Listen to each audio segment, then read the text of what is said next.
18h. Imaginez-vous que 18h. Motazo kutana na bana kuluna ba agresser ba botolier biloko ba koyiko botola mais soko landeli la police ya mosikate bureau ya la police eza wana pembeni mais ezokoka kosala mosala nango lolenge longo banite ezotika bana wana ya kuluna parfois bana wana soko landeli bakoma komela ensemble. Pourquoi Kobomba Bato Bazako continue Kokoba Kosala Mabe? Ennemi à peuple congolais, Eza Moto Moussoute. Eza peuple congolais Yemoko. Oyo kala kala to banayi ko kanisa ke no ba mobondone ba ye ko tia insécurité na kati na mboka na biso. O ba mobondo o boy, metala lelo. To komi ko découvrir que eza biso na biso moko ba na mboka. Biso moko ba yimboka. To komi ko créer désordre, insécurité. Tozo tchaba ninga à l'est. Qui miate na kati na mboka na biso.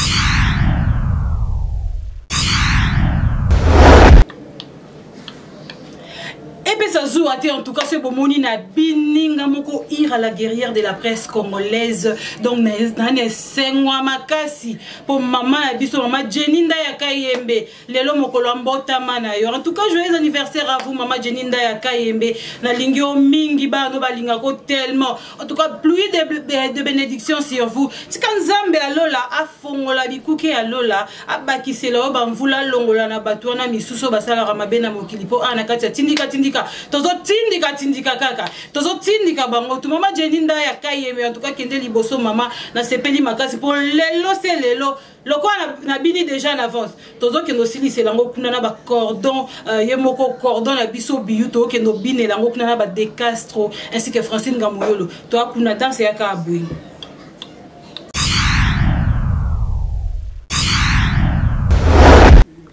Mbote baike mbote Congo Brazzaville mbote na Congo Kinshasa awana engomba Congo Kinshasa mobimba en tout cas mbote na poto nazomona bana poto nyonso nazomona na Paris na France na Canada de partout en tout cas na lingi bino mingi eza moko wa bino mwana mboka journaliste Irène Alemba autrement appelée Ira la guerrière de la presse congolaise lelo na lingi ko sala moi analyse mukie to meka ko sala analyse concernant insécurité na ville province ya Kinshasa. Mboka oyo ya biso mabele ya bakoko. Mabele oyo bakoko batike la biso. Insécurité ezokoba kaka se kokoba. Eza pona nini? Pona nini insécurité wana ezosila te. Mais vraiment analyse lelo tolni ko sala na osenga na bandeko nyonso ba internaute nyonso bazolanda en tout cas bozala wana branché bofanda kaka wana bozala toujours branché surtout bobo sanate kaka lo lenge to mesana ko sala na bino bo s'abonner bo partager ba image bo partager pe na bandeko mosusu ba commentaire na bino tout comme ba suggestion na bino e ko sala biso malamu mingi. Lelo na ngi ko lobela mingi insécurité na ville ya Kinshasa. Toza komona comment est-ce qu'insécurité mboka na biso eza lisusu na sécurité te. Or que peuple congolais azana besoin ya sécurité na kati na mboka na ye. Ba ya kutu baza bien na kati na mboka na biso moko parce que baza quand même na moi sécurité. Parce que biso moko ba oya biso ya la police baza ko sécuriser ba paya. Ba étranger baza sécuriser na kati na mboka na biso koleka biso moko ba na mboka. Bana mboka tozangi sécurité na kati na mboka na biso moko. Toza ko senga toujours na général Blaise Kidimbalimba. Oya uti kokota. En tout cas papa to yambi yo malamu. Toza ne sengo makasi ya koyamba yo parce que to yebi oko maîtriser peuple congolais parce que oza pe mwana mboka oza moko ya biso ya mboka.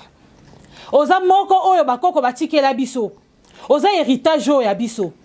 Toza vraiment na besoin na yo osala mosala na yo parce que tozo mona déjà mosala bandi ko sala en tout cas mosala kitoko osali kaka une semaine à pamba na koloba mais na une semaine wana to moni déjà comment est-ce que police na biso ya PCR ndenge nini lolenge nini ya boyi tracasserie na kati ya ville province ya Kinshasa alobi tracasserie alingi ko mona yango te tika moto na moto sala mosala na na lolenge sengeli na lolenge longobani. En tout cas, nani général nabiso longonya mingi. Longonya penza mosala kitoko. tracasserie au boyi yango tika ba moteur bana na biso ya moto to bengaka communément le wewa basala mosala na bango muto tracassé bango te na nzela moto déranger bango te bato nyonso la police na biso PCR na biso soki bomoni ke no accident et salami omoni to bande ko mona désordre omona ba bureau 2 bazo créer désordre koyaka ko kanga ba moto koyaka ko kanga mituka ko sala ba makambo e kokai ko sala mate ba accident ezalaki causé na kati na ba biloko wana na kati ba tracasserie bato bazo kufa parce que na mona l'autre fois côté à rond-point Ngaba na moni lo lenge nini bureau D bakangi mwana ya moto bakomi ko memaye et salamaki pe lo lenge moko na bumbu c'est totali na bumbu komona jour mosusu mama moko akwei na likolo ya moto akwei pourquoi parce que bureau D aye malembe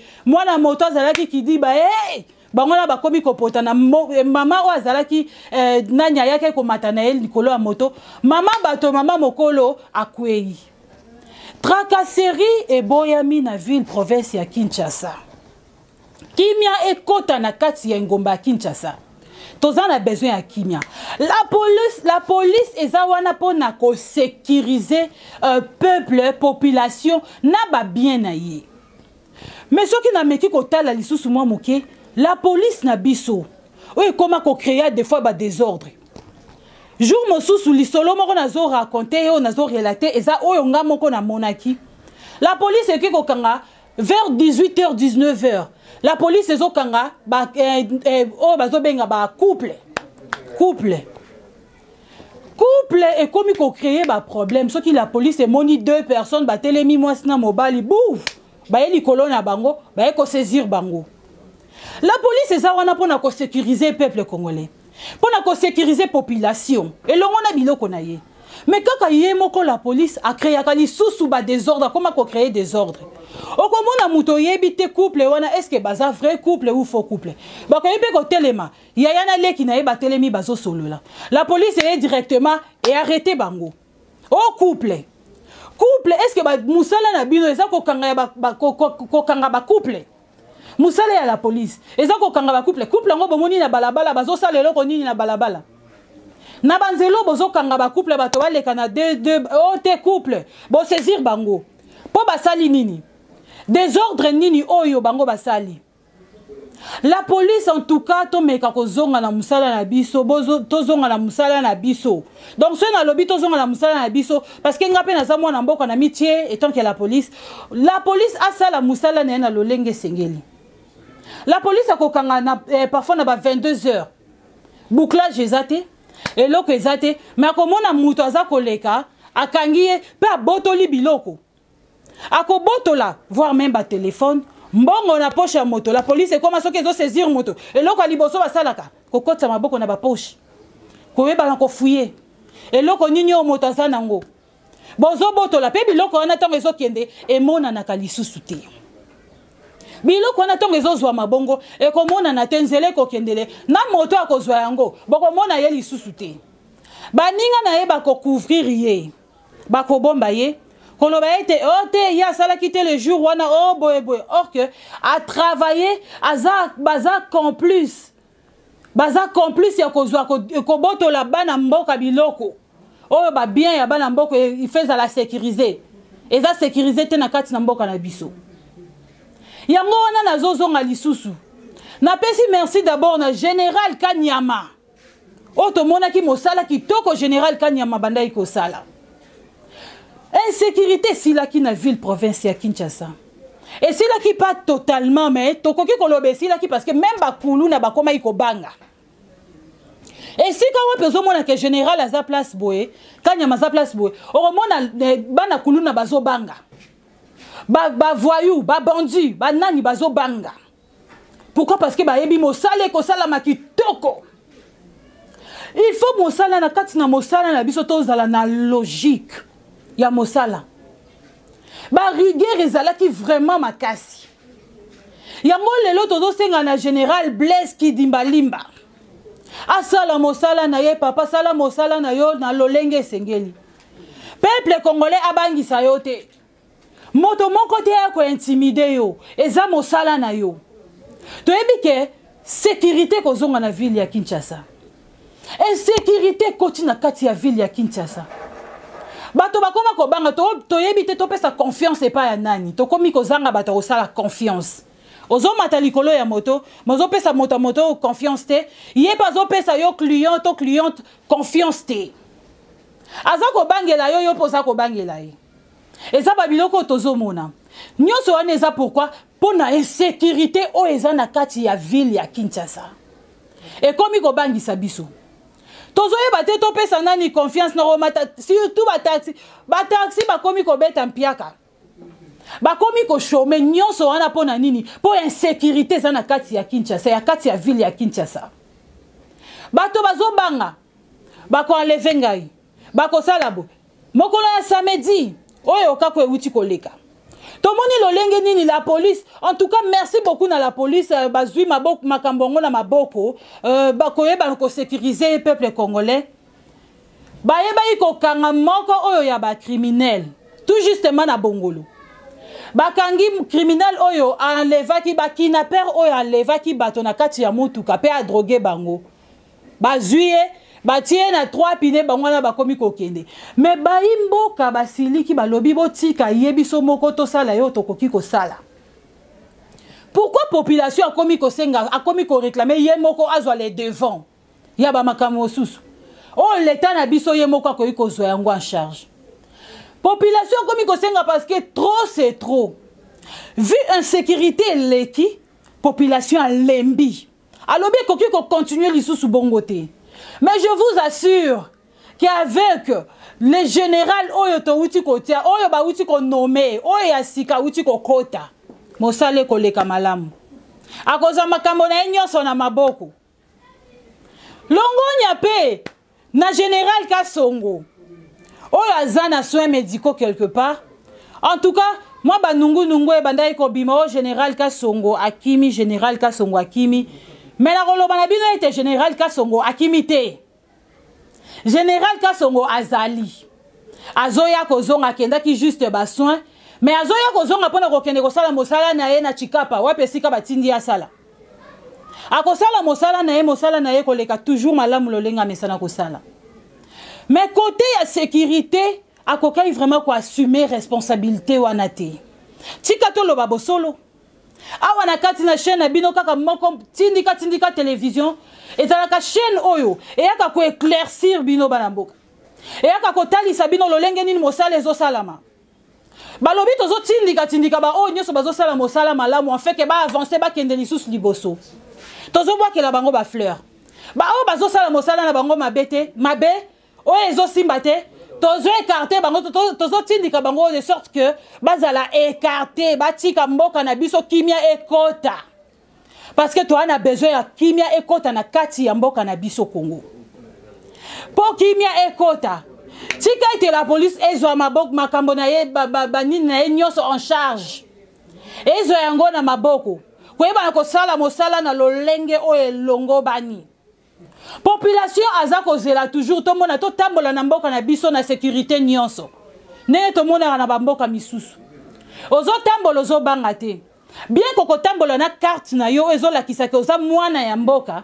mais oza na inquiétude moko te oza na kobanga moko te ebike mutuka o nga na mati eza na eloko moko te koko melanga ya mabe lelo tozo banga ko matana ba mituka na biso tozo banga ko tambola ko fréquenter ba quartier mususu ebi ke quartier wana soki na koti na kati ya quartier boye na meka ko citer lokola quartier na koti na Kisenso o ko mona ke no bana kuluna eza envahi par bana kuluna wana bazo créer insécurité bana kuluna wana bazo créer insécurité totale motabimaki azozonga à partir même il y a 18h imaginez-vous que 18h motazo kutana na bana kuluna ba agresser ba botolier biloko ba koyiko botola mais soko landeli la police ya mosikate bureau ya la police eza wana pembeni mais ezo koka kosala mosala nango lolenge longo banité ezo tika bana wana ya kuluna parfois bana wana soko landeli ba koma komela ensemble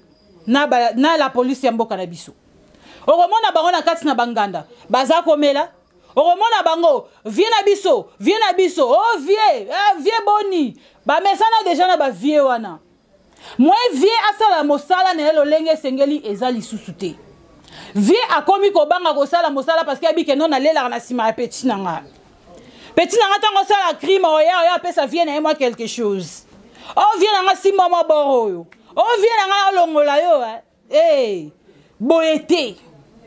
boyete toza na posa ya kimia na kati na mboka na biso toza na posa ya sécurité na kati ya mboka na biso oyo azosala mosala mabe en tout cas to dénonçaka bango to dénoncer bango oza na bakuluna na quartier na bino dénoncer bango pourquoi kobomba bana wana pourquoi kobomba bato baza ko continuer kokoba kosala mabe ennemi ya peuple congolais eza moto mosusu te eza peuple congolais ye moko oyo kala to banayi kokanisa ke no ba mobondo nde ba ye ko tia insécurité na kati na mboka na biso o ba mobondo o boy metala lelo oyo to komi ko découvrir ke eza biso na biso moko bana mboka biso moko ba yimboka to komi ko créer désordre insécurité tozo tia baninga à l'est kimia te na kati na mboka na biso moko bande ko ba komi ko banga ba famille komi ko banga ba mabote komi même lelo yo bana mikie bana na biso ya mikie moyo tikata bana na balabala ezate moyo otinda ta mwana kene resomba lipa na balabala ezate nyonso wana pona nini po insécurité za na kati na mboka bana moyo otinda na balabala ezate parce que bazo yiba bana ba mama o bakomi ko yiba bana ba papa o bakomi ko yiba bana okotinda mwana balabala bazui mwana bakena yi donc bato bakomi kobanga to comme na mboka na biso metozana bobangi ya mboka peuple congolais aza kobanga akoti na bobangi azoyeba lisusu te confiance na bato ya balabala to na banani po mwana na ngana tindi na balabala bayibi ye parfois liboso ya portail moto moko abengi mwana yaka apesi moi quelque chose abenji mwana ye wana komi kokendi peuple congolais si afongoli misu to fongoli miso ekomi otali moto azolekana na engulupa ya bana interpellé ye benga ye meka kosala interview oyeba azokende na bana wana wapi bana wana bazea ye to bazea ye te il faut koyeba ko interpeller bato to fongola misu peuple congolais to lalisa lisusu misu te eza lisusu tan ya kolalisa misu te eza tan ya kosala mosala eza tan ya kotia misu likola moninga misu likolo ya misu elongi likolo elongi donc misu wana ya kolala eza lisusu te ba aveuglement tozalaki nango kalomo la peuple congolais azotambola lelo tozobanga kaka nei na lolenge na uta koloba lelo peuple congolais azobanga tozobanga nini omona moto kako moko oliaka na ye na tango ya jida yango wana jido atekaki yesu yango nde komi kosalama actuellement yango nde ezosalama na mboka na biso tozoyeba te nani okopesa confiance nani oyo ozotambola na ye nani oyo ozolia na ye parfois kaka ye wana nde kinaper parfois kaka ye wana nde monguna ya mboka na biso Congo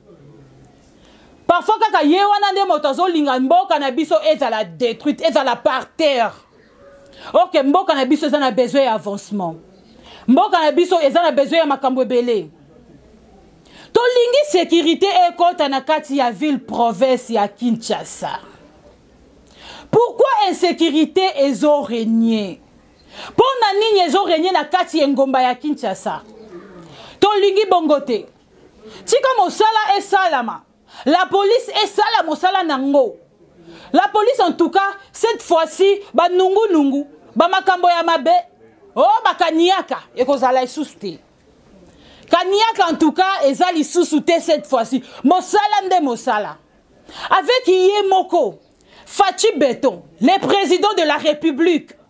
Oyo alingi azamwana mboka, alingi Congo koleka nyonso.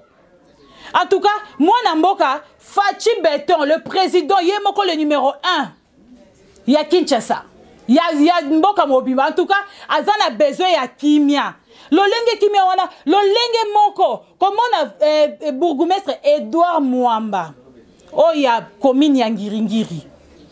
Ye assura ki na bana Ngiringiri que non, akokotisa propriété na kati ya commune ya Ngiringiri assuré ki na bana Ngiringiri akokotisa sécurité na kati ya commune ya Ngiringiri ba mama o bakenda koteka kosomba ba mapa ba mama na biso babimaka 5 heures à deux fois 4 heures ake kosomba mapa retour na bango bakutanaka na ba biscuit ebele akokutana na bana kuluna akokutana na bakinaper akokutana na bato ya ndenge na ndenge kobotola ba mama biloko ba papa na biso basalaka bakendaka mosala balongwaka bandako ba 4 heures ba 3 heures ba papa wana bakoma na bobangi ya kobima melongoni encore na bourgmestre numéro 1 ya commune ya Ngiringiri bourgmestre Edouard Mwamba oyo aza mwana mboka oyo a sécurisé azu quand même makambo tout en charge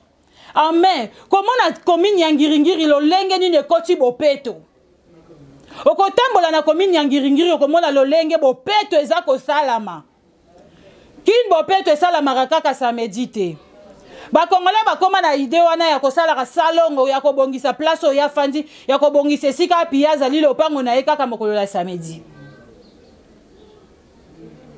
mais ye aza koassure bana population nyonso ya Ngiringiri asura bango pe yango tozomona lolenge mosala eza kosalama lolenge aza kosala mosala na ye longoni ya papa koba kaka bongo elongo na adjointe na yo beya mosala kitoko boza kosala bana Ngiringiri baza kosepela en tout cas bazobwakela bino ba fleur bana Ngiringiri ba se retrouver bazui oya bango moko oya aza na souci ya bango lelo ba mama na biso bakoma kobima kozongaka na bango bazongaka tranquille bazozonga tranquille pourquoi parce que bakobima pe tranquille bazobima 4 heures 3 heures mais bazokutana na bato ya mabete parce que sécurité ekoti na kati ya commune ya Ngiringiri lolenge moko tozosenga ba bourgmestre misusu ba bourgmestre nyonso en tout cas bo prendre makambo na bino nyonso en charge bolanda ba exemple à suivre yango wana soki moko azosala mosala na ye kitoko biso ba journaliste tozawana pona ko encourager pe ko betela e maboko kotina mosala moninga asala oyo esengeli oyo esengelaki kosala na kati na mboka ya biso aza kosala yango en tout cas merci beaucoup na bandeko nyonso bayebi na kolanda ngai napesi bino susu mbote nalingi bino mingi de partout esika api bozwami vraiment wana namoni lisusu ye moko le boss Rifin Kisombe napesi ye mbote ebele en tout cas na Londres place wapi azali eza moko ya bino ira la guerrière de la presse congolaise nalingaka bino mingi nalingi bino makasi napesi susu mbote na honorable François Ndeke molobeli ya bana ngaba soki lelo pe bana ngaba bakomi kobeta tolo parce que François Ndeke ye wana balobi honorable François Ndeke mosala kitoko merci beaucoup en tout cas merci beaucoup na Iros Mamiela mon fils mon docteur moto asimbaka santé ya ira la guerrière ye wana Irance Mamiela mwana nanga nabengaka ye mwana ngai. Merci beaucoup à toi. Merci beaucoup également à Ingénieur de Monnaie depuis Canada. Merci beaucoup à la famille Moufeng Mobimba o balandaka tindika télévision. Merci beaucoup Olga Issa Mwasi à Pembe de longues jambes. Balobi Yonde. En tout cas Mamou Grace Ngalula depuis Canada na pesi ombote na lingi bino mingi. Tedi Makombo Yaya Baleki. Merci beaucoup en tout cas bo s'abonner. Bo sala car lo lenge to mesana ko sala. Ezalaki moko ya bino ira la guerrière de la presse congolaise tindika de makambo tozo tindika bango. Merci beaucoup.